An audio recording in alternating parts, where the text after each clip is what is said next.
केने बाड़ा हो यार हम यारी। अच्छा आवा आइल बानी धो द गाड़ी यार। हाँ आवानी पानी लगे ससुर के ना मारू।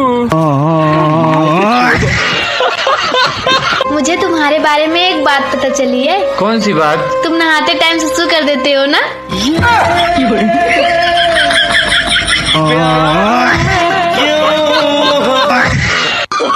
ये सुना तुम्हारा से प्यार नहीं करना ते ओढ़निया से फांसी लेके बन जान दे दे। ओढ़निया फटल पे तार गणियो फाड़ खलो। कई मार के तो बहुत सारी वाली पागल हो गई क्या रे?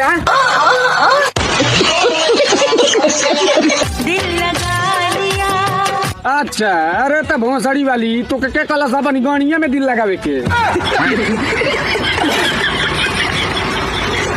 करे जब तू हमरा पे भरोसा कर तारा के कबो धोखा ना दे। हमारा तोरा पर भरोसा नहीं के होखत। का करी के तारा भरोसा हो जाओ। एक नंबर के छिनरा है हमारा साथे घोप घोप।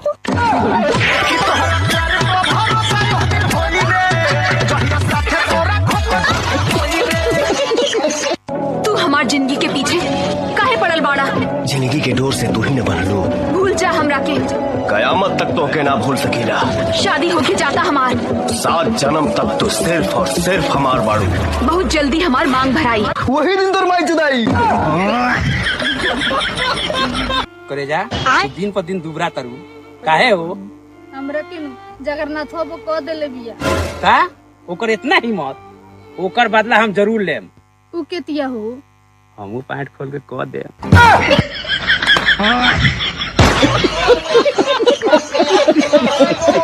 ए चाचा खिसियई बनानु एगो बात कही। बढ़िया बात कहिए। हम मर गइल हो।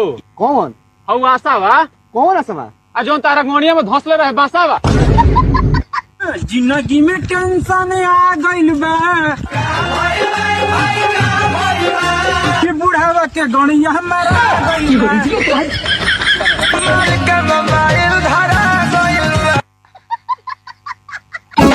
का हो अब तो बिसुक गइलू ना तब तो खूब पियावत रहलू पड़ावा के।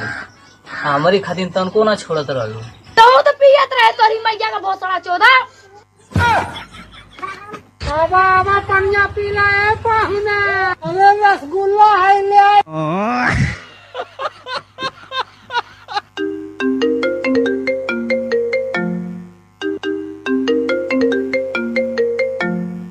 हेलो कहो कैसे तुम्हारा नंबर ब्लैक लिस्ट में डले हुआ हो और दूसरे के नंबर से फोन कर दी तो वो फोन ना उठाओ हुआ। क्या बात है? तो कहीं तो दूसरे लगी से ना बतिया हुआ। धोखा तुम ना हुआ हो। साफ से बताओ तुमसे प्यार करे लगी ना। बोला बोला क्या ना हुआ? अरे बहनी कहाँ लगौले हो? पनारी जान पे ले रहला रातो दिन एकर बहन के तो हमरा ही फोनवा पावाला का के मिलावाला खा भांग से। सातों जन्मों की कसमें खाने वाला इतना बेवफा निकलेगा ये मैं नहीं जानती थी। नहीं सपना ऐसा मत कहो, मेरा विश्वास करो। तुम्हारी जायदाद की खातिर तुम्हारे बस करो और बस। तुम खूनी हो। तुम्हारे और ज्योति के नाजायज संबंध थे। तुमने ज्योति का ही नहीं बल्कि मेरे प्यार और मेरे विश्वास का भी खून किया है। नहीं सपना नहीं, इस अंधी तूफानी रात में बस एक तुम्हारा ही तो सहारा है। अगर तुमने भी मेरा साथ छोड़ दिया तो मैं डूब जाऊंगा। मेरा विश्वास करो। मत छुओ मुझे। इन्हीं हाथों से तुमने ज्योति का भी खून किया है। तुम्हें तो फांसी हो जानी चाहिए। फांसी से भी बढ़कर कोई सजा हो तो वो मिलनी चाहिए।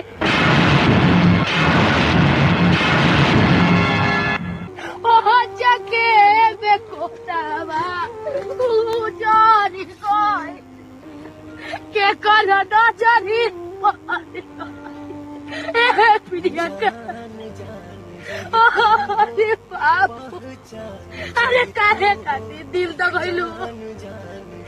अरे कहो जे कर बहिन जो तो कसूर कोई दे रहा है। अरे राजे दादा अरे जिया ना जिया तो नहीं क्या। हई मरद होके मौगा बनल बा। मौगा बनल बा लड़ा पुते।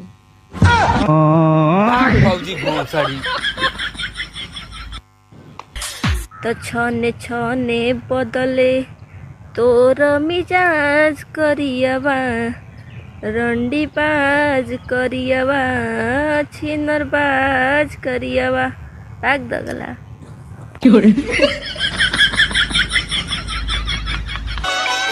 तू शादी काहे न खकले? अभी न बड़ हो जाए तो छोट बका। माई के चोदो।